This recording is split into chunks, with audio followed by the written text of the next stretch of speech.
La inflación es considerada unánimemente como uno de los fenómenos más perniciosos para el funcionamiento de la economía. Vamos a ver en este vídeo precisamente cuáles son esos efectos negativos.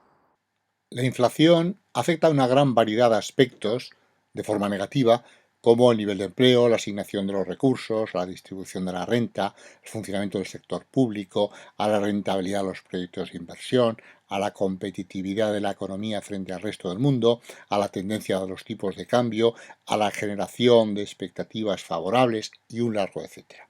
Vamos a hacer un repaso de los más importantes efectos. Sobre la distribución de la renta, tiene una serie de efectos. En primer lugar, la subida de un precio significa que se produce en el consumidor un efecto renta.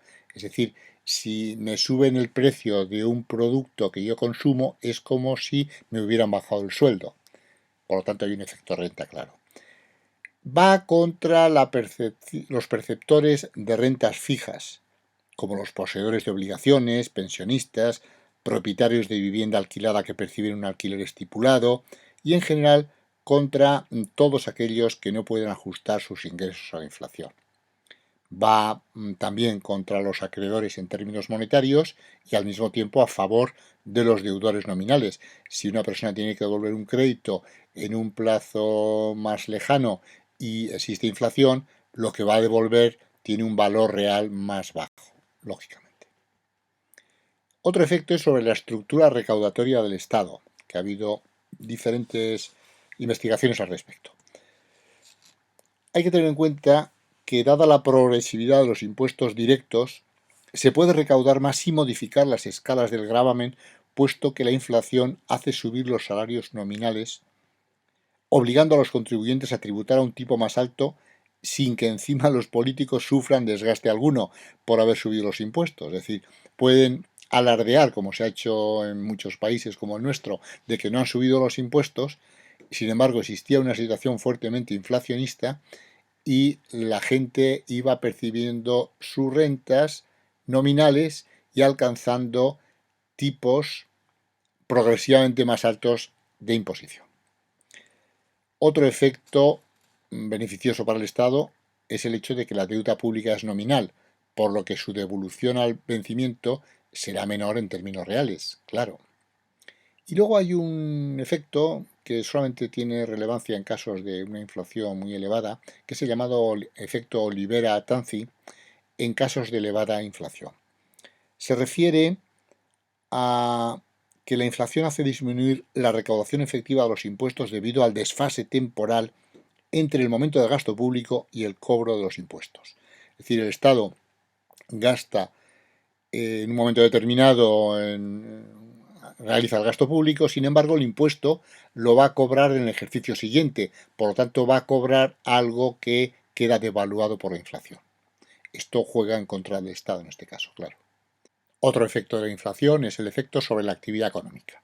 En primer lugar, se produce una alteración de la estructura de precios relativos.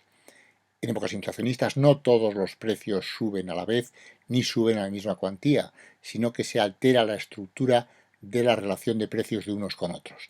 Esto significa también una asignación de los recursos que generalmente es más ineficiente, pues ahora la reasignación se hace atendiendo también a razones ajenas al propio proceso productivo, como es la consideración de la mera incertidumbre sobre los precios futuros. Otro efecto es el aumento que supone artificial de la demanda, ya que se producen desplazamientos temporales. Por ejemplo, dado que el consumidor cree que van a subir los precios de un producto concreto, adelanta su compra, ejerciendo así una demanda adicional sobre el mercado, cuya consecuencia inmediata es la presión sobre el precio de ese producto, claro. Y si es un comportamiento generalizado, como suele ser, una presión simultánea sobre la demanda agregada de la economía. Se producen alteraciones y distorsiones en la competitividad exterior, que es un efecto muy importante y con fuertes derivaciones en la balanza de pagos, en el tipo de cambio de la moneda nacional, en la estructura productiva del país, que se irá remodelando según los respectivos parámetros de competitividad de cada sector, en el empleo, etc. Hay una generación de incertidumbre, como es natural, dificulta los cálculos también de los rendimientos futuros esperados, aumenta la prima de riesgo, penaliza los proyectos de inversión a largo plazo, claro. Y hay un efecto añadido, y es que habitualmente la inflación vendrá acompañada de una política monetaria restrictiva, con tipos de interés más elevados por parte de los bancos centrales, lo cual tendrá efectos adicionales sobre la demanda de inversión e incluso sobre la demanda de consumo.